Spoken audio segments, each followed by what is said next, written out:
अभी आप सुन रहे हैं सुमन मलंगिया एंटरटेनमेंट को। डीजे सुमन मलंगिया।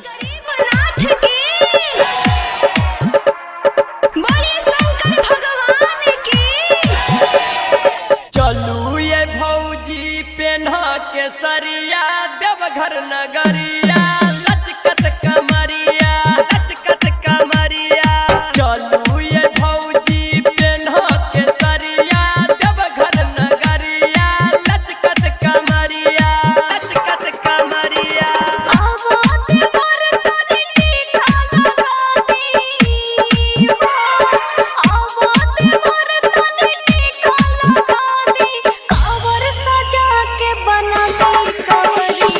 चलू ये भौजी पेन्हा के सरिया देवघर नगरिया लचकत कमरिया लचकत कमरिया।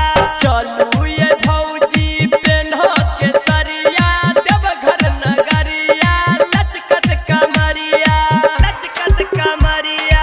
चलू ये भौजी पेन्हा के सरिया म्यूजिक बाय लचकत कमरिया लचकत कमरिया। क्या नाम है आपका?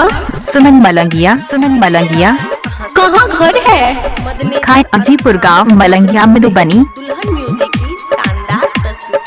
सुल्तानगंज से जल भर लेबै जल भर लेबै जल भर लेबै। सुल्तानगंज से जल भर लेबै नाचैत गाबैत सभे देव घर जेबै देव घर जेबै।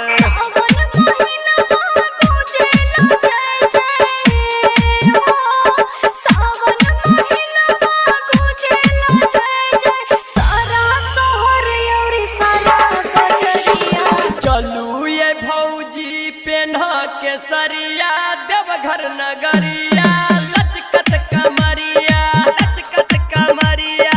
चलू ये भौजी पेन्हा के सरिया देवघर नगरिया लचकत कमरिया लचकत कमरिया। चलू ये भौजी पेन्हा के सरिया म्यूजिक बाय लचकत कमरिया। क्या नाम है आपका? सुमन मलंगिया। सुमन मलंगिया कहाँ घर है? खाए अजीपुर गांव मलंगिया मधुबनी। मोबाइल नंबर 8882452308 है। साउंड बजा के हमें गाना बजे भाई गाना बजे हमें गाना बजे भाई। साउंड बढ़ा के हमें गाना बजे भाई पर बर की भौजी के नचेब सत्यम सिंघम भगवान जी ठाकुर सत्यम सिंघम सिद्धू सबरिया माथा में बनने छै पगरिया। चलू ये भौजी पेन्हा के सरिया देवघर नगरिया लचकत कमरिया लचकत कमरिया।